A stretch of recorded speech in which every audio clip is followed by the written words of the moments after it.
Saludamos a la gente que se conecta a través de www.rcr.tv porque estamos en la radio que se ve. Gracias a los amigos que se conectan en Periscope, nuestra cuenta de Periscope @rcr750, que ha estado fallando en los últimos días, pero bueno, la vamos a poner a punto cuando podamos y estamos haciendo un esfuerzo gigante, tanto con RCR como .tv como con Periscope, para que ustedes puedan tener nuestra señal libre y clara como el agua en todos sus hogares. Y gracias también a quienes en diferido, a veces por el tiempo, a veces por las complicaciones mismas de la transmisión y el internet, tienen que vernos allí en diferido en el canal de YouTube de la estación, que es RCR750. RCR750 es nuestro canal en YouTube. Suscríbase y vea todos los programas de la estación allí en YouTube. Daniel, buenas tardes.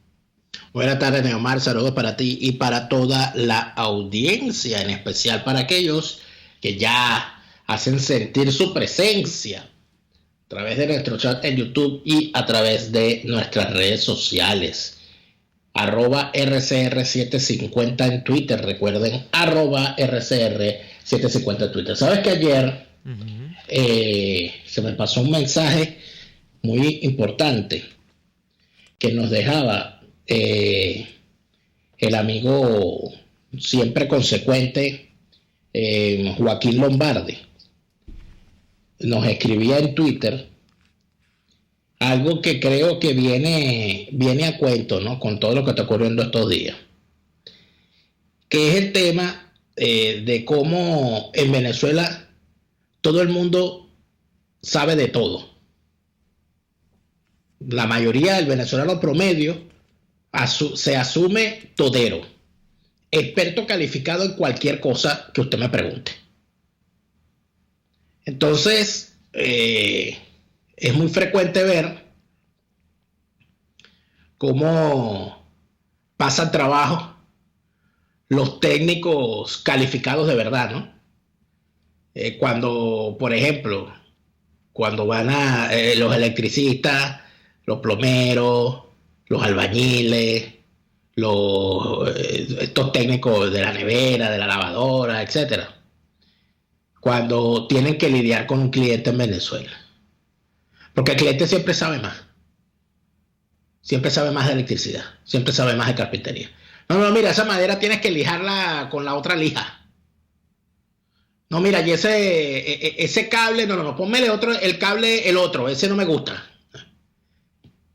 En la política, eso es casi religión, hermano. Tú lo sabes. En la política, yo estoy cansado de escuchar y además me cansé de ver, chicos, el desprecio por los especialistas, ¿no? Que tú en un partido, en un comando de campaña o inclusive en alguna gestión de gobierno, si algún compañero en labor de gobierno o en desempeño de cargo te preguntaba sobre algún tema, uno le decía, oye, ¿por qué no llamas a fulano de tal que es especialista en eso para que te asesore o te dé sus recomendaciones? Bueno, y pasaba que este partido o este comando o este diputado o este alcalde terminaba llamando a ese especialista para decirle al especialista que no, que él estaba equivocado. Que son así. Entonces, yo creo que eso lo estamos viendo últimamente con todas estas cosas que están pasando estos días. Y la gente se ríe porque la gente dice que no, bueno, es una forma de hacer del venezolano. Es una forma también de desahogarnos porque estamos en una pandemia, entonces estamos estresados. Entonces aquí se desató una pandemia y todo el mundo era virólogo. Se desapareció el dictador norcoreano, todo el mundo era experto en sistema político de norcoreano comparado. Se constituyó un comando de venezolanos con Biden, todo el mundo es experto, especialista en política interior de los Estados Unidos y el sistema de partidos comparados, ¿no? Se presenta la incursión, la operación Gedeón. Ahora todo el mundo es especialista en incursiones. Yo no sabía que en Venezuela había tanto Rambo y tanto Chuck Norris. Yo recuerdo, chicos, en la famosa intervención, creo que quizás, lamentablemente, yo creo que no fue su intención, pero es la intervención más famosa de Jaime Lusinchi.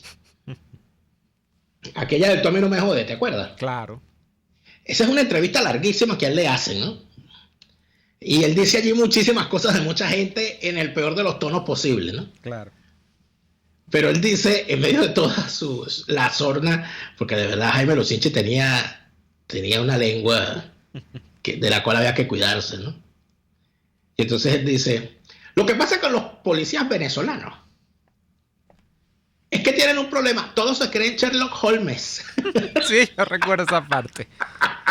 Pero Daniel, ¿y qué me dices tú de la famosa frase que se le atribuye a Gonzalo Barrios creo que fue en un CEN de AD, un CDN, donde escuchando, oye, ahora no me acuerdo a quién, pero era uno de los llamados de las promesas, pues, de AD. Dijo, de verdad que le comentó Gonzalo Barrios, no sé a quién, que tenía a su lado, y le dijo, es que es extraordinario, ¿verdad? El que estaba de orador, que no sé quién era, yo no sé por qué tengo en la mente. Carlos Andrés. Era Carlos Andrés, ¿verdad? Sí, que decía, es que sabe todo, el problema es uno solo, que le falta un poquito de ignorancia. La frase creo que era algo así como, Carlos Andrés Pérez es perfecto, solamente le falta un poquito de ignorancia. Decía Gonzalo Barrios, que dejó un poco de frases buenas también, Gonzalo Barrios. También para el recuerdo, ¿no? Sí. Pero es allí donde entonces yo digo, caramba, es muy difícil buscarse un especialista y confiar en él. Cuando había comandos de campaña, por ejemplo, que buscaban estos asesores. Bueno, te quiero venir a contar cómo salían esos asesores pateados. Yo conozco uno por ahí, no lo voy a nombrar porque el señor está muy tranquilo allá en Los Ángeles y él no quiere que lo anden nombrando. Está en su pandemia tranquilo, paseando a su perrita y él no quiere que lo estén nombrando, pero los cuentos de comandos de campaña donde salían estos ilustres políticos venezolanos a decirle, no, tú estás equivocado. Eso no es así. Bueno, cosas como esas. Yo me encargué, yo una vez hice un foro en Vargas, haciendo el ridículo, ¿no? Cuando yo hacía el ridículo. De gratis. Sí, porque yo hacía el ridículo diciendo que yo estaba haciendo política. Militando de paso en el Partido Acción Democrática de Ramos Aló. Hay que ver que yo tengo que apostillar ese papel de pendejo, pero 50 veces, ¿vale? Entonces, vamos a hacer un foro en Vargas sobre perspectiva, foro del partido, sobre las propuestas de AD para el futuro y tal. Entonces, bueno, el secretario profesional y técnico, Daniel Lara, ¿qué propone? Tal? Y yo me llevé, chico, a Vargas, a un especialista como nuestro querido amigo, el arquitecto David Viloria. Que David Viloria era catedrático de la Universidad Central de Venezuela, del Instituto de Urbanismo, y daba una materia que se llamaba Proyectos de Desarrollo Urbano para el Estado Vargas, que era una materia electiva que se creó después de la tragedia de Vargas, donde todos los cursantes de esa maestría que veían la materia, tenían que hacer un proyecto urbanístico para Vargas. Imagínate tú todo lo que tenía ese señor atesorado, ¿no? Entonces yo le pedí que si podía darnos una charla para exponer lo que él consideraba con su criterio de experto, lo que se podía hacer y lo que se podía plantear y el camino que debíamos transitar como políticos para no estar planteando estupideces alejadas de la realidad. Y bueno, David Viloria hizo, por supuesto, como siempre, una extraordinaria intervención, pero cuando yo hago el sondeo, bueno, al final de la cuestión, un alto dirigente del partido me dijo, Daniel, ese señor, no entendí qué estabas intentando tú trayendo a ese señor para acá. Yo digo, a ver, ¿por qué? No, porque es que, de verdad, no, los expertos ven las cosas así siempre desde arriba, entonces no aterrizan. Yo digo, pero ¿cuál es el punto? Bueno, ¿tú sabes cuál fue el punto? Para que tú veas el nivel del cual estamos hablando, es una infidencia que estoy haciendo yo aquí. Que a David Viloria le preguntaron, en las preguntas y respuestas en el foro, le preguntaron qué pensaba él sobre la necesidad, fíjate tú, de construir un estadio para los tiburones de La Guaira en Vargas. Imagínate tú, ¿no? Y David Viloria hizo una explicación que duró como 10 minutos de por qué razón construir un estadio por construirlo era un error, por qué razón era un error que lo construyera el Estado con dinero público, ¿Y por qué razón él lo veía? Él lo veía inviable de la forma que se había planteado. Y decía que, bueno, si usted va a crear un estadio para los Tiburones de La Guaira que en un campeonato de pelota que dura 3 meses. Y el resto del año ese estadio, ¿de qué va a funcionar? Usted tiene que crear una serie de infraestructura para que ese estadio se mantenga, porque si no, ese estadio va a ser un yunque en el presupuesto del Estado. Bueno, no le gustó que le dijeran la verdad. No le gustó que le dijeran la verdad, porque eso fue tú sabes que durante 20 años, la construcción de un estadio para los Tiburones en el Estado Vargas fue promesa de todos, de chavistas y opositores. Carneiro construye la ridiculez esa en la que se gastó más real que la construcción del Yankee Stadium, ¿oíste? Bueno, duró años. El Yankee Stadium nuevo lo hicieron creo que en 3 o 4 años. Y ese duró más. Este se mamó 10. Sí, el Yankee. ¿Y no lo pueden usar los Tiburones? No, de paso, ¿quién va a jugar ahí? Eso está allí, bueno, como en medio de la nada. Fue a jugar Maduro. Maduro dio un jonrón y le pusieron las medidas del estadio infantil. De los criollitos. Y le tiraron una bombita para que la botara de jonrón. Oye, no. Dijeron, un engaño, chico, un engaño, todo. Pero entonces tú buscas una especialista para que le diga a la gente, mire, si usted quiere construir un estadio allí, tiene que construirlo así, de esta manera, para que pueda ser rentable. Si no, no lo haga. Y en ese terreno no lo haga, porque ese terreno lo va a perder los reales, porque va a ser muy caro. No, pero es que el pueblo pide que sea aquí. Bendito Cristo, pues. Bueno. No están diciendo que no el especialista. Pero el tema es ese, ¿no? Y mucha gente dirá, bueno, pero a veces ustedes también emiten opiniones sobre cosas que no son especialidad de ustedes. Tú haces siempre la aclaratoria, ¿no? Claro, me parece, me da la impresión, pero sobre este tema, que por supuesto es muy delicado, que ustedes saben que viene de alguna manera tomando preeminencia dentro de la agenda pública desde el fin de semana, evidentemente que sí, que se produce esto de el racimo de especialistas que no son especialistas. Entonces todo el mundo sabe, todo el mundo... Bueno, opina todo el mundo, porque yo mismo opino, sí. Tú mismo opinas, Daniel. Claro. Pero claro, una cosa es una opinión, ¿no? Pero lo otro es ya crear, hay gente que entonces empieza allí bueno, la teoría... A filosofar. Sí, ya ¿cómo es? A disertar, ¿no? Disertar, la disertación sobre... Bueno, y hablando de esa película, Daniel... que tenemos que ir al corte hoy, tenemos un invitado luego de la pausa. Sí, por eso es que estoy hablando del especialista. Eso, vamos a ir a la pausa, pero antes la actualización muy breve, no vamos a comentar mucho más porque como esto es una cosa en pleno desarrollo y como ya hemos partido del hecho de que la verdad no está dada al 100% por ninguna de las fuentes, de las versiones, del relato que se ha hecho en los últimos 4 días, nosotros...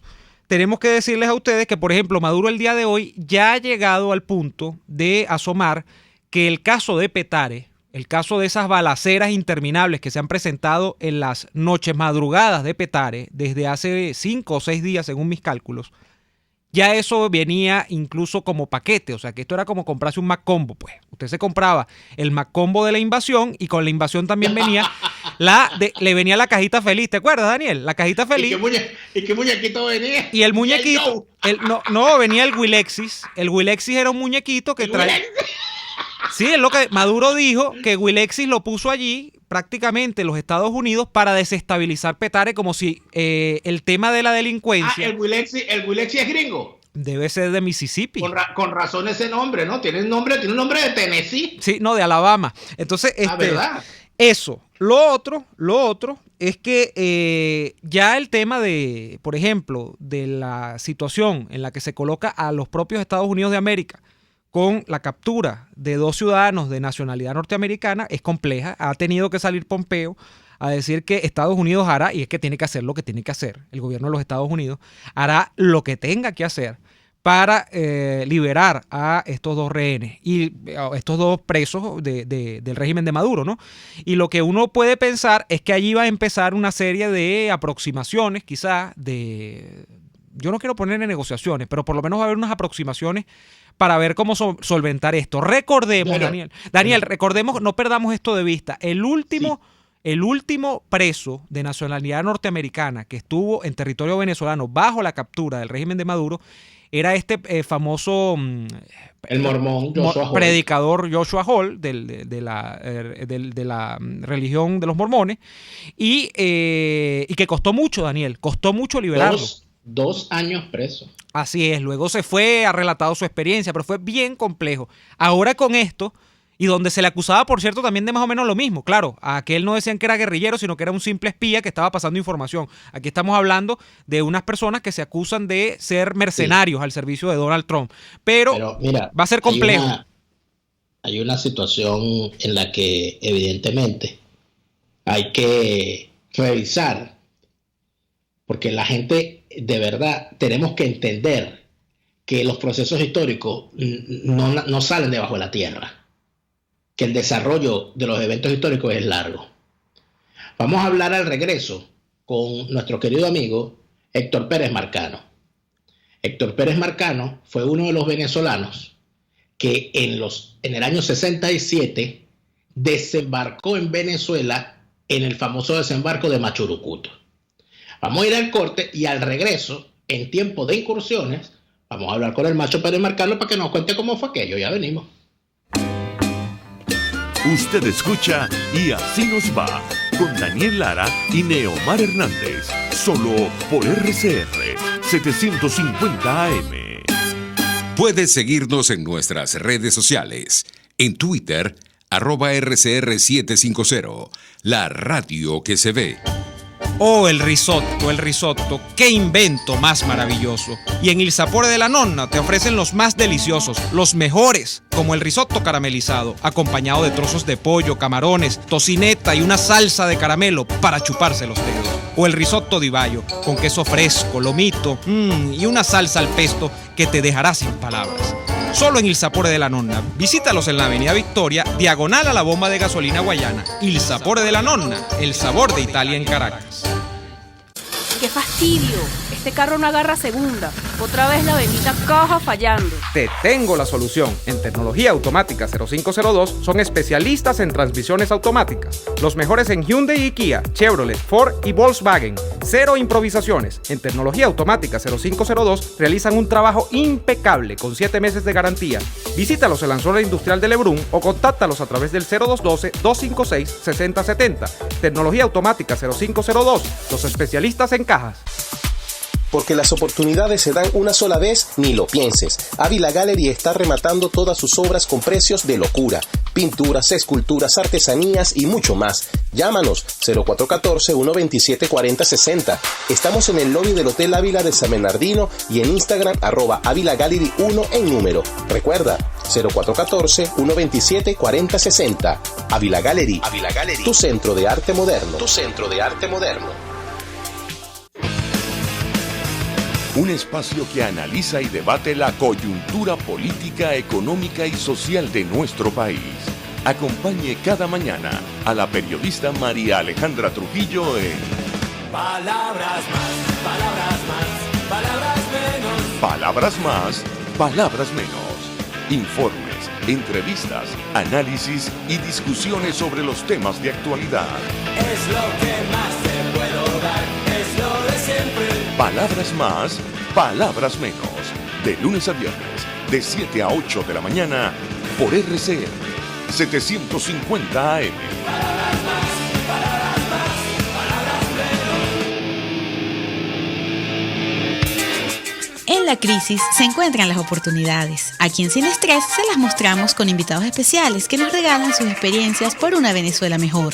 Cada tarde, de lunes a viernes a las 3, desde el emprendimiento, la educación, la salud y el entretenimiento.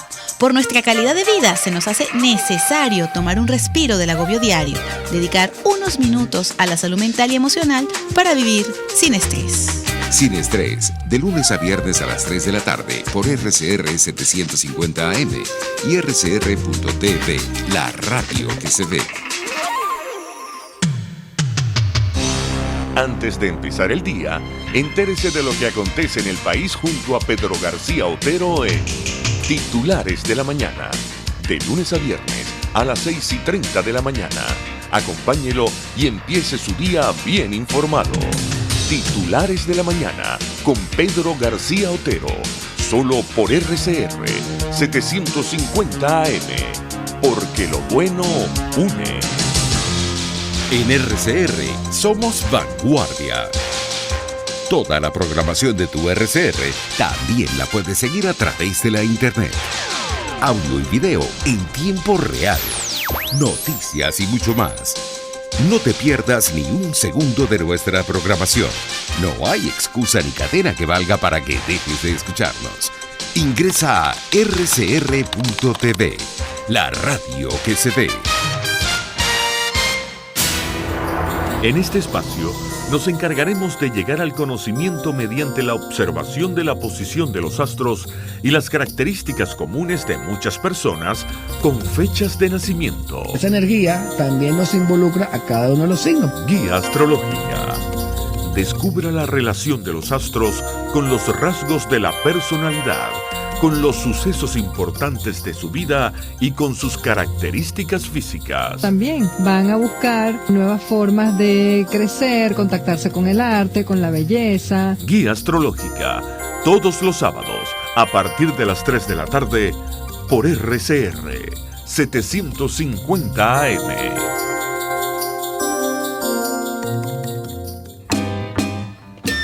Les estamos presentando Y así nos va, cuando se tiene algo que contar, con Lara y Hernández, solo por RCR 750 AM. De vuelta Y así nos va. Bueno, estamos haciendo los esfuerzos propios para poder contactarnos con Héctor Pérez Marcano, el Macho Pérez Marcano, hoy hablando en clave histórica de...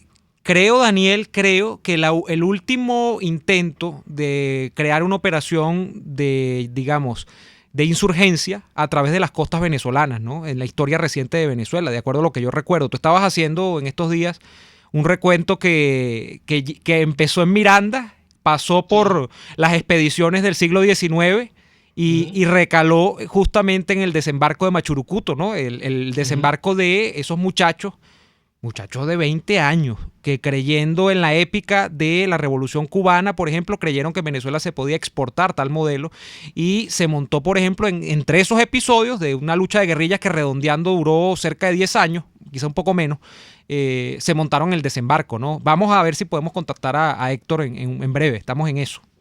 Bueno, ya producción nos informará, pero sí, yo intentaba, ¿no? Porque uno trata... a veces de hacer también, aparte de plomería informativa, medicina forense histórica. Claro, porque uno tiene que esperar. O sea, yo no soy, yo no vivo de tubazos, ese no es mi. O sea, yo no. Hay gente que es especialista en eso, yo no. Porque tiene fuente. Cada cual a lo suyo. Uh-huh. No, yo prefiero los hechos, y cuando terminan los hechos, bueno, póngame el cadáver aquí, vamos a diseccionarlo, vamos a ver qué murió. Uh-huh. Y vamos a ver quién era y qué tenía todo aquello. Francisco de Miranda en 1806 lanza una expedición a la vela de Coro y cuando llega fue repudiado. Lo estaban esperando para repudiarlo. Pero tuvo que recoger su bandera tan bonita y todo aquello y devolverse por donde vino. Así es. Luego a Bolívar, a Piar, a Mariño le pasó lo mismo, que si la expedición de Chacachacare, que si la expedición de los Cayos, que si está... Y más o menos terminaba igual. Yo creo que la gran... a mí se me parece mucho esto que estamos viendo. Uh-huh. Se lo decía esta mañana a alguien. Esto es una mezcla del Falque con Machurucuto. Uh-huh. Entonces una cosa como el Falque Chucuto. Daniel, hablando de Machurucuto, ahora sí tenemos a Héctor Pérez Marcano en línea. Buenas tardes. Estimado Héctor Pérez Marcano, buenas tardes. ¿Cómo está? Aló, ¿nos escucha, Héctor? Buenas tardes. ¿Aló? Sí, Daniel, ya lo tenemos en línea. Héctor, buenas tardes, ¿cómo está? Creo que hay un problema allí. Creo que hay un problema de retorno, no nos está escuchando. Por favor, indíquenos, producción. ¿Aló? Ajá. Señor Pérez Marcano, buenas tardes, ¿nos escucha? No lo tenemos. No tiene retorno, no tiene retorno. No lo tenemos. Vamos a esperar que producción haga los... Sí, Daniel. Mira, quiero aprovechar los minutos. Quiero redondear para terminar de actualizar el caso de lo de, por ejemplo, del señor Goudreau. Actualizaciones. AP ha reseñado, sigue en una especie de cronología tratando de retratar una versión de los hechos que están produciéndose desde el viernes pasado, porque recordemos que AP empezó con esto el viernes pasado. y ha reseñado hoy varias cosas importantes. Número uno, que hay fuentes que le indican a AP que estarían investigando a Joseph, o estarían dispuestos a investigar a Joseph Goodrow en los Estados Unidos por el tema de contrabando de armas. Número dos, dice AP que ha tenido confirmación de parte del señor JJ Rendón, esto lo dice AP, no lo estoy diciendo yo, de que sí habría existido algún tipo de contrato o de acuerdo previo entre el gobierno interino que representa a JJ Rendón, porque JJ Rendón es uno de los asesores de Juan Guaidó, y la contratista de Joseph Goodrow, que se llama Silver Corp, y que se llegó a pagar incluso $50,000 de adelanto, no sé por qué, porque no han especificado para qué. Y tercer punto, antes, porque creo que tenemos todavía a Héctor, sí, ahora sí lo tenemos en línea, el tercer punto es que CNN envió una comisión de periodistas a investigar la sede física de Silver Corp en la Florida, en los Estados Unidos, y está completamente desolada. No hay nadie. Lo que se reporta es la sede física que está a la dirección en la página web de Silver Corp, donde en teoría están los equipos de ellos. No hay nada. Está un edificio vacío, o sea, una instalación, un galpón vacío. Esa es la actualización del caso de cómo va caminando esto. Daniel, tenemos ahora sí a Héctor Pérez Marcano en la línea. Héctor Pérez Marcano nos escucha. Buenas tardes. Aló, buenas tardes, Héctor, ¿nos escucha? No hay manera. Creo que... No hay manera, tenemos problemas allí con el retorno, producción. Sí, vamos a ver cómo hacemos, pero bueno, esto es... La cosa está... Quizá vamos a ir al corte, ¿no? Que nos corresponde ya. Vamos a hacer la pausa, vamos a hacer la pausa y al regreso conversamos con Héctor Pérez Marcano si solucionamos este problema de retorno. Ya venimos. ¿Cómo no? RCR les está presentando a Lara y Hernández en Y Así Nos Va por sus 750 AM. Puedes seguir nuestra programación a través de rcr.tv, la radio que se ve. Deja de sufrir para enviar tus compras a Venezuela. Con tuplata.com.be puedes enviar de todo desde los Estados Unidos hasta nuestro país. Alimentos, insumos del hogar, aparatos electrónicos, repuestos para tu vehículo, todo eso y más. En tuplata.com.be también hacen las compras por ti, sin complicación alguna. Envíos marítimos y aéreos que llegan rápido y seguro. Tuplata.com.be, la tarifa más baja y en el menor tiempo. Cuando de helado se trata, la cremosidad lo es todo. Por eso en Il Cuore di Gelato se esmeran en producir los helados más cremosos, de frutas, Nutella, arequipe o pay de limón. En Il Cuore di Gelato todos los helados son un regalo para tu paladar. Deliciosos. Disfrútalos en el nivel feria del Centro Comercial Multiplaza El Paraíso, frente a las escaleras mecánicas. Il Cuore di Gelato, helados que llegan al corazón. RCR 750 AM, porque lo bueno une.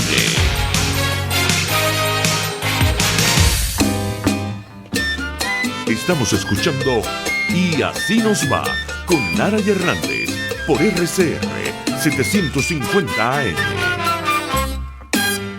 De vuelta en Y Así Nos Va, vamos a hacer el intento ahora sí a ver si tenemos a Héctor Pérez Marcano y nos escucha en la línea. Héctor, ¿nos escucha? Buenas tardes. ¿Aló? No hay manera. Creo que no vamos a poder, Daniel, la línea no nos ayuda. Bueno. Sí, parece que el contacto telefónico es bastante difícil. Sí. Lamentablemente, porque teníamos muchas ganas de conversar con Héctor hoy. Varias veces lo hemos tenido en el programa. Sí. Pero bueno, será en otra oportunidad porque lamentablemente, técnicamente es imposible. Uh-huh. Pero fíjate algo, ¿no? Uh-huh.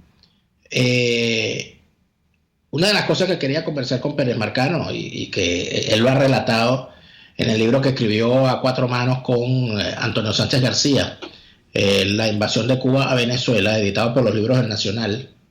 Creo que está agotado, de hecho. Pero allí hacen un relato fundamental que creo que es necesario traerlo a cuento, ¿no? Porque lo que relatan allí es que la invasión no fue por Machurucuto. Y que la invasión no fue detenida.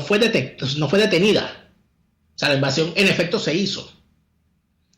O sea, se hace una preparación que hicieron allá en Cuba, todo aquello. Se montan en las embarcaciones.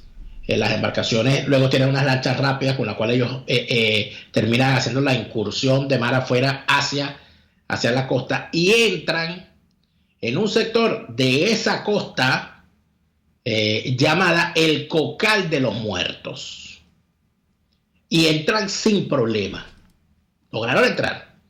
Entraron, cruzaron la carretera y se metieron para la montaña del Cerro del Bachiller, que era para donde iban. Uh-huh. Pero unos combatientes cubanos quedaron rezagados. Parece que hubo una lancha que queda rezagada de todo aquello.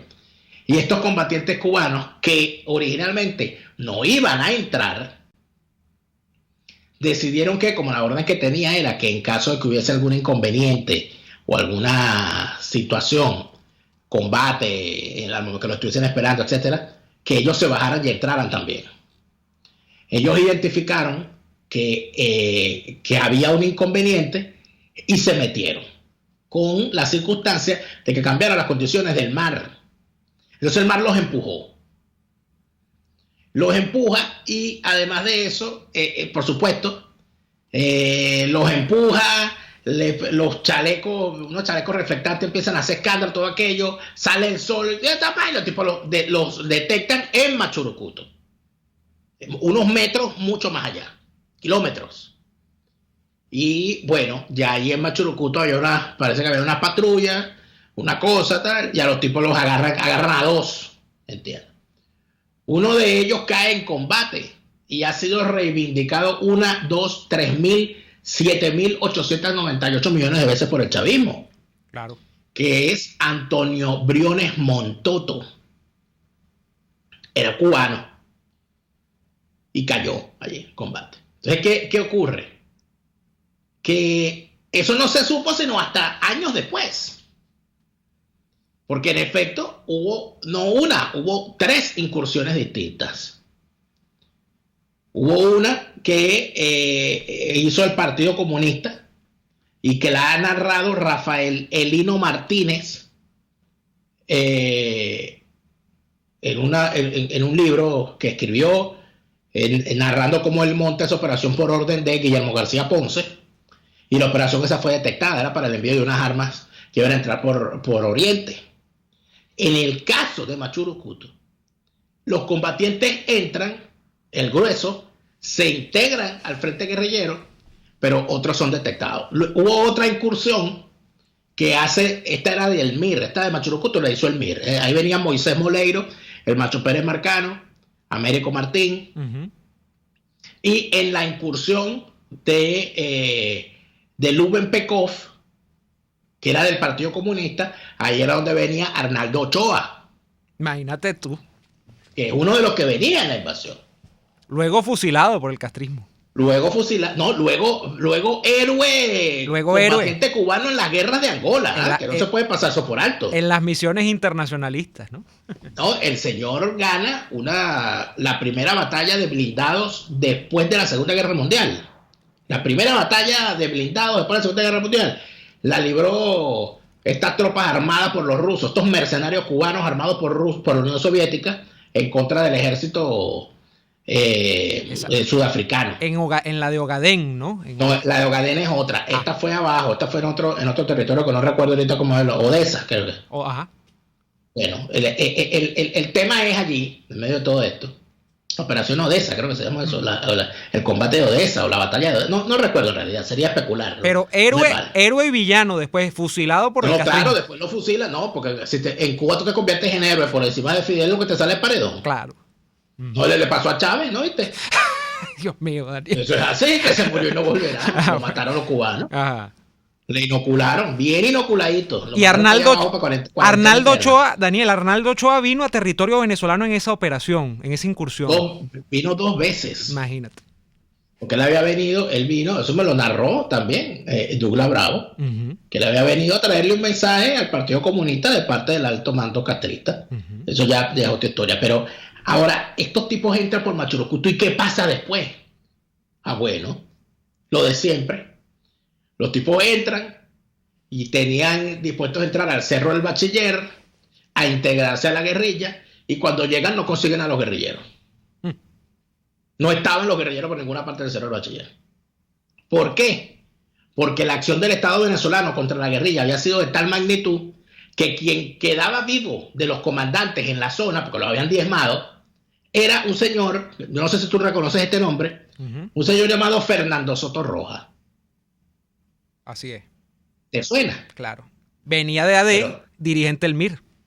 Pero Fernando Soto Rojas tuvo que agarrar a su guerrillero y se tuvo que ir para el Parque Nacional Guatopo. Y a refugiarse ahí. O sea, no se estaba haciendo la guerra, estaban huyendo porque estaban asediados. Entonces veían estos tipos entrenados en Cuba porque ellos iban y el frente guerrillero estaba en su mejor momento y tal, y todo aquello. Y cuando llegan, ¿verdad?, se dan cuenta de que habían sido engañados.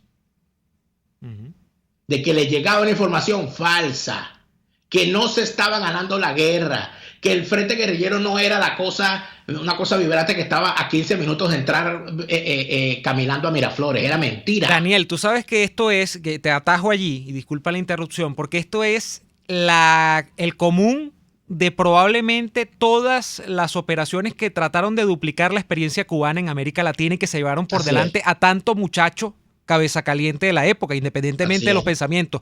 Mira, Fidel Castro, con su vida y obra, dejó tanto muerto, no solamente dentro de Cuba, sino fuera de Cuba, por haberle incendiado la cabeza a tanta gente. Esto lo reconoce. Yo he estado leyendo los últimos días y te confieso que he descubierto por lo menos planteamientos teóricos, por lo menos de más altura, y hay que reconocer cuando hay que reconocer, de Pekov, por ejemplo, la experiencia que él narra, porque Pekov empezó a patear, cuando empezó a patear la táctica guerrillera, empieza a argumentar, y él argumenta, lo primero que dice, más allá de que él no denostaba de la experiencia cubana, porque a fin de cuentas era un socialista, era un comunista, pero que estaba en un proceso de reformismo, él lo que dice es, ¿cómo es posible que la izquierda de Latinoamérica y del mundo piense que el ejemplo de Cuba usted lo va a replicar en cada uno de los sectores del universo? O sea, no puedes, porque no son las mismas condiciones, incluso desde el punto de vista marxista. No hay manera de replicar la experiencia. El gran error siempre fue ese. Otro gran error, por eso es que viene a cuento toda nuestra revisión histórica con los hechos de hoy, que yo creo que fue el error del que partió siempre la izquierda guerrillera, por ejemplo, en el caso venezolano, con casos como el desembarco que nosotros estamos narrando. Era pensar que eso iba a tener un efecto de ebullición dentro de la sociedad a la que tú incorporabas la lucha. Es decir, un desembarco con 30 hombres, 50 hombres, 100 hombres, no importaba mucho la cantidad ni la intensidad del fuego, porque eso lo que iba a generar un proceso de contagio, digámoslo en el buen sentido del término, dentro de la sociedad para encender los ánimos. Y entonces una especie de magma revolucionario iba a brotar en esa sociedad y se iba a alzar esa sociedad contra el poder constituido. Nunca pasó.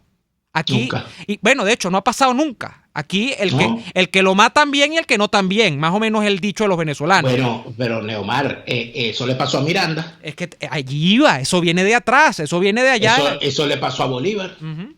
Así es. Eso le pasó a los del Falque, que fue una cosa trágica. Porque los del Falque, para empezar, ¿quién encabezaba la invasión del Falque? Un tipo que era compadre de Juan Vicente Gómez y que había pasado no sé cuántos años preso por Gómez, por distintas, bueno, pues no sé, estas conjuras y estas cosas intestinas.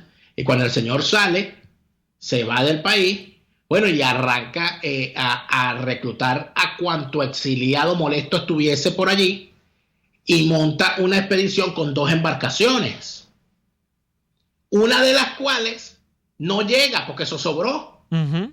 No pudo salir, que era la que venían Rómulo Betancourt y Raúl Leoni.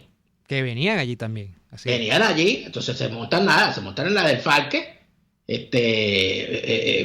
Román Delgado Chalbó, que era el compadre de Gómez, y su hijo Carlos Delgado Chalbó. Y bueno, cuando llegan a las costas lo estaban esperando. Bueno, masacrados, y los que no presos. Y bueno, y después la historia da muchos giros. La de Machurucuto, ¿qué pasó? Porque entonces mucha gente dice, bueno, ¿qué pasó final con la de Machurucuto? Bueno, los resultados de la invasión de Machurucuto fueron directamente, los vinieron a cobrar 31 años después. Daniel, tenemos a hablar de los resultados, a ver si por lo menos 5 minutos. Tenemos a Héctor Pérez Marcano en la línea, a ver si nos escucha. Vamos a hablar con él a ver si nos puede escuchar. Héctor, buenas tardes, ¿nos escucha? Buenas tardes. Ahora sí, Daniel. Estimado Héctor, gracias a Dios que podemos conversar con usted. ¿Cómo está? Bien. Mire, la cuestión es la siguiente. Que la experiencia de Machurucuto, la experiencia del Falque, la experiencia de Miranda e incursiones en Venezuela. Y hoy estamos viviendo esta incursión, esta operación Gedeón, sin ánimo de juzgar a los que todavía están en esta condición, en esta situación tan grave. Mi pregunta es, ¿qué tiene en la mente un venezolano cuando decide luchar contra el poder establecido en su país desde afuera y lanzarse una incursión a Venezuela? Usted fue protagonista de eso en Machurucuto. ¿Qué nos puede decir al respecto? ¿Me puede repetir de nuevo la pregunta? Quisiera preguntarle, ¿qué paralelismo ve usted en estas invasiones, estas incursiones a Venezuela? Su experiencia en Machurucuto comparado con la operación Gedeón, por ejemplo, o con el Falke, por ejemplo. Bueno, en primer lugar, yo no le creo a este régimen ni una palabra. O sea que yo creo que esta cosa de la operación Gedeón me huele a pote de humo para ocultar o para llamar la atención hacia un hecho tan grave, para quitar la atención de un hecho tan grave como lo sucedido en la cárcel del Estado portuguesa. Es decir, una cosa horrible, que como se ha sabido. Entonces yo, en primer lugar, dudo que lo que está diciendo el régimen sea cierto. Me huele a invento, me huele a maniobra para mantener la represión, para acentuar la represión. Y entonces me es muy difícil analizar esa operación desde ese punto de vista, porque en el caso del Falke, bueno, fue una operación que fue realizada en su oportunidad con los resultados conocidos. La invasión de Machurucuto, en la cual yo participé, y que el viernes se cumplen 53 años de esa operación. Esta fue una operación que formaba parte de todo un programa de lucha revolucionario, equivocado como resultó ser, pero formaba parte de una lucha revolucionaria. Esa fue una operación en la cual estaban involucrados muchos intereses. Es bueno, por ejemplo, saber que la idea de la invasión de Machurucuto fue una idea de Fidel. Fue Fidel quien lo ideó, y fue Fidel quien le propuso a los dirigentes del MIR, que estábamos presentes en la primera conferencia tricontinental en La Habana en enero del 66, quien nos propuso la operación de Machurucuto.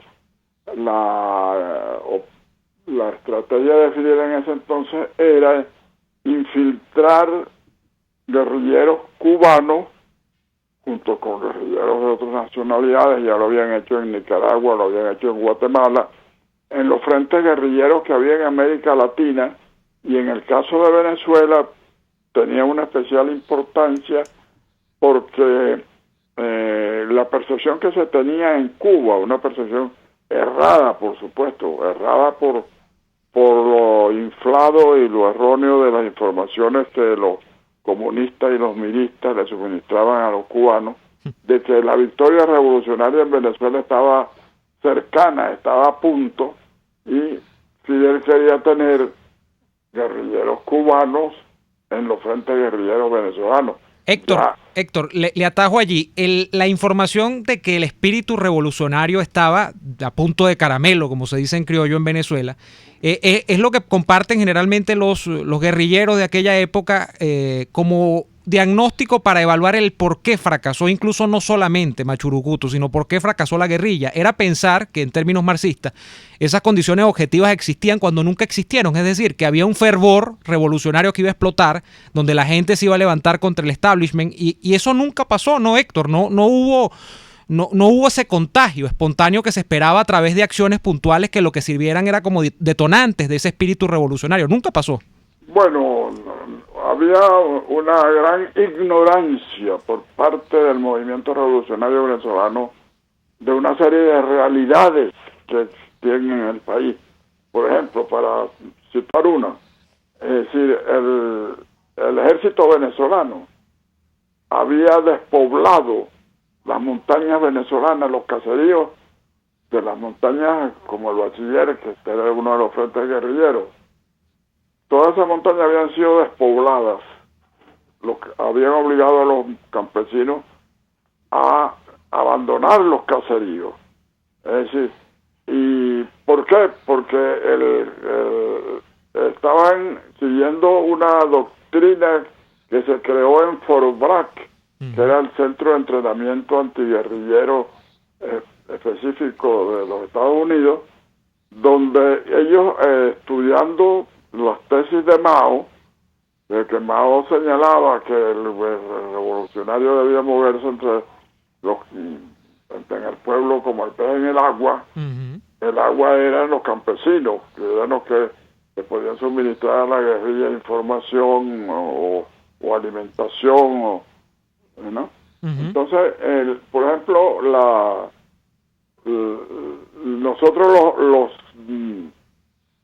invasores de Machurucuto no sabíamos que ya en el Bachiller y sus alrededores, en todas esas montañas, no había un solo caserío, que todos habían sido despoblados, todos habían sido forzados a abandonar los conucos. Y eso explica, por ejemplo, un dato que yo puse en mi libro La invasión de Cuba, la invasión de Venezuela. En 100 días, nosotros los invasores de Machurucuto, en 100 días que estuvimos por la montaña dando tumbo, nos encontramos con un campesino, Imagínese usted. Un campesino. Héctor, vamos a hacer un corte, Héctor, y rapidito volvemos con usted para que nos conceda por lo menos 2-3 minutos de su tiempo también. Seguimos, podemos seguir, vamos a seguir, no tenemos... Pero fíjate, don Héctor, fíjese lo siguiente, una pregunta que yo le quiero hacer sobre la experiencia suya en particular y de los combatientes que venían y que entraron en la invasión llamada de Machurucuto. Cuando ustedes se montaron en esa invasión de Machurucuto, ¿ustedes traían consigo su pasaporte, sus identificaciones, algún elemento por el cual se pudiese saber que Héctor Pérez Marcano era Héctor Pérez Marcano el que iba allí? Absolutamente no. No traíamos nada, ni un papel, nada que nos identificara. ¿Podían ustedes, estando en esas condiciones en las que estaban entrenándose en Cuba, como estaban entrenándose, tener a ciencia cierta información de qué era lo que estaba pasando en Venezuela como para saber la situación real con la que se iban a encontrar? Bueno, precisamente la información que teníamos nosotros, y que por supuesto también los cubanos, digo nosotros, cuando digo nosotros me refiero a los dirigentes del MIR, que después formamos parte de la invasión de Machurucuto. La información que teníamos era una información totalmente errada, totalmente falseada, y era falseada interesadamente por las fuerzas revolucionarias de acá del país, por la pugna sorda que había entre el MIR y el Partido Comunista, por la solidaridad internacional, especialmente la de Cuba. Entonces, por ejemplo, para darte una idea, el secretario militar del MIR en 1966 nos informó a Moisés Moleiro y a mí que en el Bachiller había ya en el frente guerrillero 120 hombres con FAL cada uno, armados con FAL, 120 hombres. Bueno, imagínate, Fidel, que empezó con 7, se le pusieron los ojos como 2 de oro. ¿Sabes cuántos hombres había cuando nosotros por fin llegamos al frente, después de 100 días de calamidades? 21. 21 hombres. 21 y la mayoría enfermos o desmoralizados. Es decir, se le metieron una pila de embuste a los cubanos que le hicieron creer a los cubanos que la victoria revolucionaria en Venezuela estaba cerca. Héctor. Y repito, nosotros no sabíamos. Nosotros no sabíamos que en los alrededores del Bachiller y en las montañas de Miranda no había un solo campesino. No había un campesino. Don Héctor, obviamente en la década de los 60 no existía ni Twitter, ni correo electrónico, ni, bueno, los medios masivos, por supuesto la prensa, radio y aquella televisora en blanco y negro, ¿no? Pocos canales, además nacionales en Venezuela. Pero el tema es el de la información. Primero, información difícil para que llegara a tener información verificable, real, del terreno para los guerrilleros. Y segundo, la propia información interna dentro del grupo insurgente. ¿Ustedes sufrieron por el tema de delaciones, por el tema de los dobles agentes, o ese fue un tema que por lo menos fue preservado durante este episodio de Machurucuto? ¿Cómo lo observa en la distancia? ¿Hubo filtraciones o no en aquel momento? ¿Hubo? ¿Filtraciones o no de información? O sea, ¿hubo gente que jugó para los dos lados? ¿Hubo delaciones? Bueno, mira, la operación de Machurucuto, en el equipo de entrenamiento en Cuba, para la operación de Machurucuto, había un infiltrado de la CIA, un cubano que era agente de la CIA, nada menos, ¿no? Y que incluso fue el que escogió el sitio donde íbamos a desembarcar, que es un sitio llamado el Cocal de los Muertos. Pero además ese infiltrado de la CIA tenía conexión con otro infiltrado del CIFA, ¿no? Servicio de Inteligencia de las Fuerzas Armadas en aquel entonces, que era un dirigente del MIR. Entonces este dirigente del MIR informó a las Fuerzas Armadas venezolanas de la fecha incluso en que se iba a realizar la operación. Esa operación se iba a realizar inicialmente en noviembre del 66. Si hubiéramos llegado en noviembre del 66, no hubiéramos quedado ni uno, porque nos tenían montado una emboscada esperando la operación que ya se conocía que se iba a realizar. Así es. Por una serie de razones que sería muy largo conversar, una serie de intrigas de Lubin Pekov, la operación se aplazó, no vino, y finalmente el ejército desmontó la emboscada que tenía allí puesta, y cuando llegamos, pues, sí, en mayo del 67... Creo que es importante, don Héctor, sin entrar en esa particularidad de la intriga de ese momento, algo que me gustaría hablar. Habían varios grupos haciendo la guerra contra el Estado venezolano. Y entonces esos grupos competían entre sí para ver cuál era el que iba a invadir primero y cuál era el que iba a hacer la cosa, y además de eso no colaboraban entre sí, sino que se metían en la zancadilla. Exactamente. Por ejemplo, la idea de la invasión de Machurucuto, que fue de Fidel, fue en enero del 66, en plena conferencia tricontinental.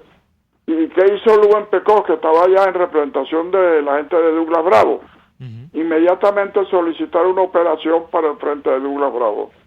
Y primero se hizo la operación donde vino Lubin Pekov con el comandante Arnaldo Ochoa, el que fue el general que fusilaron, ¿no? Para las playas de Chichiriviche, e incorporarse junto con 15 guerrilleros cubanos más al frente de guerrilleros de Douglas Bravo. Y después vino la operación con muchas dificultades, la operación de Machurucuto. En efecto, como acabas de decir, había una competencia, competencia y una guerra sorda. Todo eso tenía que ver con la solidaridad de la revolución de Cuba, que la solidaridad significaba hombres, armas, dinero. Entonces había una pugna por aparecer como el más revolucionario, el que tenía más fuerza, el que podía hacer más cosas, para tener la tajada de león a la hora de los recursos. Finalmente, don Héctor Pérez Marcano, con quien estamos conversando, una pregunta final en los pocos minutos que nos quedan. Venezuela está condenada a repetir sus historias de violencia eternamente en el tiempo. ¿Usted no siente que a veces las cosas como que se repiten y se repiten sin que las podamos detener, a pesar de saber para dónde van? Bueno, para mí todo esto tiene que ver con la destrucción de la institucionalidad democrática que hizo Chávez.